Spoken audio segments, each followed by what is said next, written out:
লোক বিমানের টয়লেটে ঢুকে নিজের টেস্ট করার জন্য মুখের মধ্যে একটা স্পঞ্জ ঢুকায়, এরপর বোতলের পানি লাল হয়ে যায়। সে বুঝতে পারে তার সময় আর বেশিক্ষণ নাই। সে এয়ার হোস্টেসকে বলে তার শরীর বদলে যাচ্ছে, বিমানে যত ঘুমের বড়ি আছে তাকে দিতে, আর না হয় বিমানের সব যাত্রী মারা যায়। কিন্তু এয়ার হোস্টেস তার কোনো কথায় পাত্তা দেয় না। তখন তার নাক থেকে রক্ত বের হওয়া শুরু করে।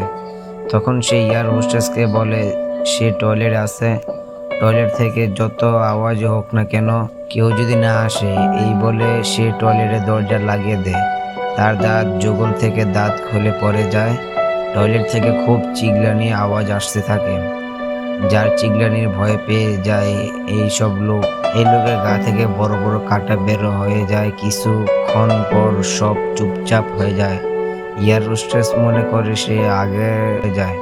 তখন টয়লেট থেকে এক বিশাল মনস্টার বের হয়ে যায়, সবাইকে আক্রমণ করে।